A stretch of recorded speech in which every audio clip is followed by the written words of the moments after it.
Hey, my name is Steve Keller, and I wanted to talk a little bit about the Healy frequency device and its ability to do an aura analysis, i.e., chakras, and people's Christian faith. Now, a little bit of my background is I spent about 25 years in holistic health, but I've also been a Christian since a very, very young age.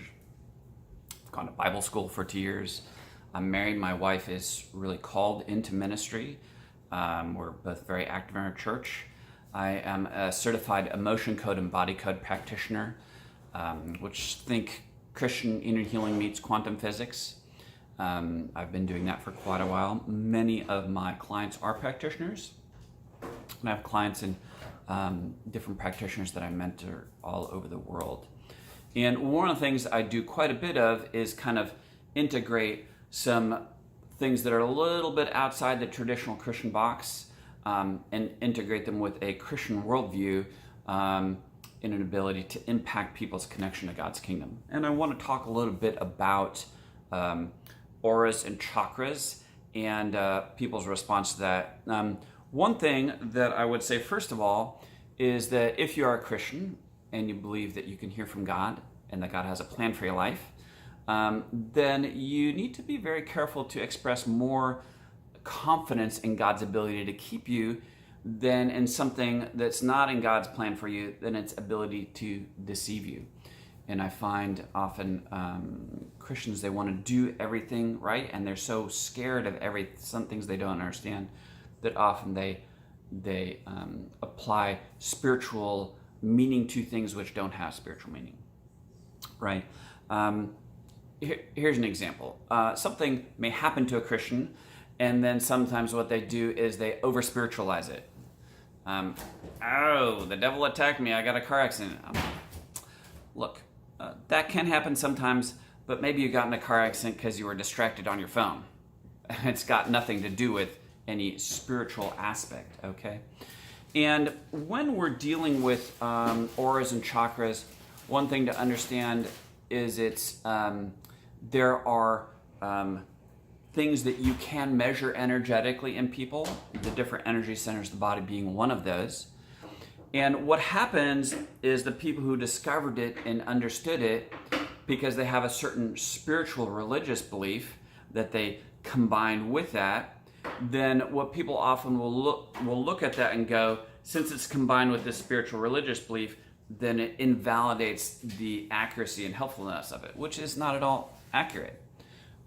So I have found in my own practice that getting an understanding of auras and chakras for people is actually very helpful in seeing where I am in my spiritual walk and being able to very accurately shift things, okay?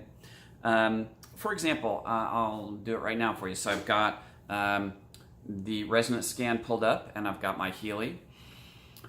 And if I pull up myself and I do an aura, record my aura, which is very easy to do. So I'm just gonna hit record aura, and it will come up with a picture, okay? And then I hit the analysis of it, and it'll give me a snapshot of it, okay? And I can do a couple things with this. It's very helpful for clients if I know where different aspects of their chakras are off, because then we can apply Christian kingdom principles to shift it. For example, if someone's throat chakra is out, your voice is your personal power. If someone's throat chakra is out, one thing I might have them do is confess, that to reconnect to certain principles. Okay, for example, in Genesis, in the Hebrew, it says, and God made man a speaking spirit just like God. So when your throat chakra is out, you've stepped out of the authority and power you have as one of God's children. And so if you recognize that, then sometimes it's easy to go, okay, hold on a second. And you look at your life, you're like, yeah, that's right. I have been not stepping into my personal power, and a simple confession can shift that, okay? If someone's root chakra is out, it's an indication of lack of safety. Sometimes when people's root chakra is out, it's like they could have a good job and money in the bank, but still feel emotionally like they're 2 steps away from being homeless. And so you could go, okay, wait a second. I'm not supposed to live by fear. God's not giving me a spirit of fear, but of power and love and of a sound mind. And you can confess, you know what? God loves me and I love God. And as I meditate on that, that perfect love casts out all fear. And you might look and go, wait a second. Are there things in my life which I'm allowing to supersede God's ability to keep me safe? Okay? And you can recognize that and deal with it. But also I'll give you a good example. Okay? There was a young man, there's a video of two young men singing together. And this young man runs an aura chakra analysis on this man. And he says, hey, he goes, what does it say? And this young man says, well, it says that the mother's love is received as control and manipulation. And his friend goes, well, is that accurate? He goes, 100%.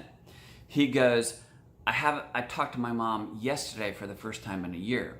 And this guy does another video a little bit later, separate. And he goes, look, here's the deal. He goes, I've spent $150,000 on my personal development. He goes, but the issue with my mother has been stuck. He goes, like, I sell for Tony Robbins. I work for the guy. It's like, this is my deal. He goes, but the issue with my mom, it's like, man, I just couldn't shift it. He goes, the insight the Healy scan gave me, and then the frequency, right? So unforgiveness has a frequency. Love have a frequency. Peace has a frequency. So he goes, the frequency that it delivered and the insight combined, that I saw my mother for who she really was and what she'd really gone through, and I forgave her and I let it go, right? So it's like one of my spiritual mentors, Kenneth Hagin, once said this. He goes, the natural and the supernatural combined to make a mighty force for God. So that's just kind of a very basics of my understanding of it and my use of it. Again, you know, if you're a Christian, one thing Jesus said, he said, look, there's nothing made that I didn't make. Everything came from me. So when we see something, understand that, evil has no creative ability. It only has ability to pervert. So when you see something that you can accurately measure, like auras and chakras, understand that that is part of God's creation. Now, can it be twisted and perverted in a way that harms people? Of course, everything can. Hello, sex, right? It's like, can be one of the most damaging, perverted things out there, or one of the most powerful things to connect people, right, in a spiritual way. And so what I would suggest doing is, if you're kind of freaked out about it, express confidence in God's ability to keep you and your ability to make beautiful decisions. Look at it as something that simply is in God's creation, and see how you can connect biblical principles to it to make you more connected to God's kingdom. Anyways, hope that's helpful. If you have any questions, just let me know.